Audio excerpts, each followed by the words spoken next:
leaving a mark on the wax. I knew he had his reasons. In Lisbon, secrets could be deadly. Perhaps he was right not to trust a boy my age, but someday he'd realize how much faith he could put in me.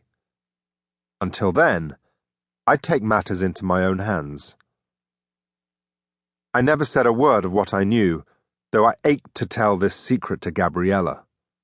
By law, new Christians could never leave Portugal, but my father had money secreted away, and he intended to bribe soldiers and customs agents and sailors.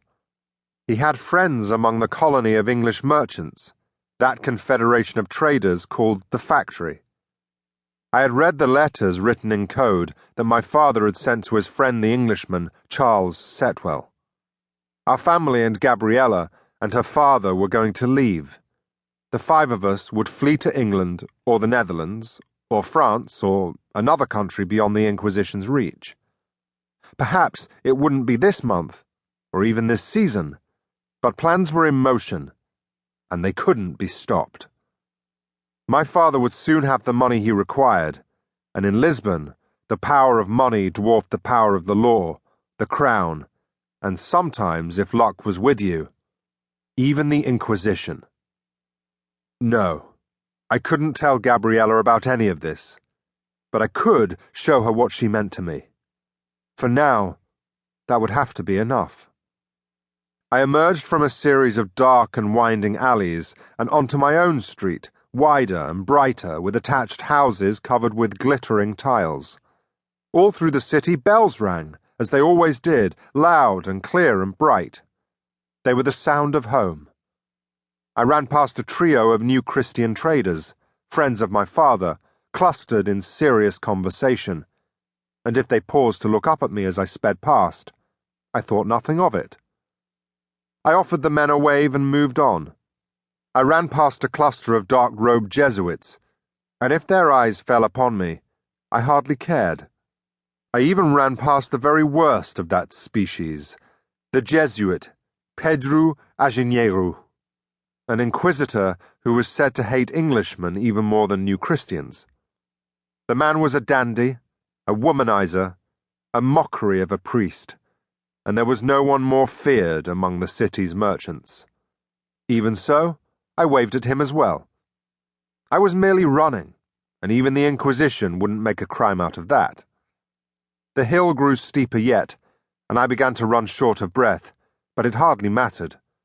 I stopped and leaned forward for a moment, breathing hard, feeling the sweat drip down my back.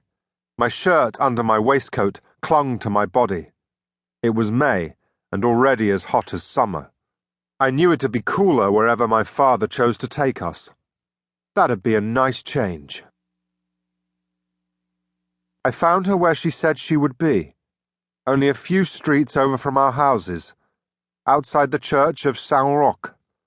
She sat on the low stone wall, her legs dangling beneath her long brown skirts.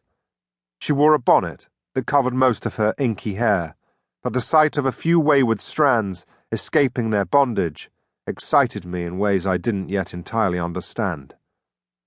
Gabriella was lovely, and I was by no means the only one who thought so. Grown men stopped to look at her. That buffoon Eusebio Nubreza often attempted to strike up halting conversations with her, but if I was around, we children would start giggling, and Eusebio would storm off, infuriated. Now neither of us giggled. I walked over to her, still winded from my run, taking in deep breaths as I let the sight of her wash over me. I tried to be subtle even as I stared at her big dark eyes, her round face, her sharp nose, slightly flat at the bridge. All of her perfections and imperfections cast a spell, and I found that, for a moment, I couldn't speak. "You're late," Gabriella said, pursing her lips into a knot. "I told you to meet me here before the bells rang." Just like that, I was no longer apprehensive. Why should I have been? This was Gabriella, not a stranger. I had no memory of anything before I knew her. We had almost no secrets from each other.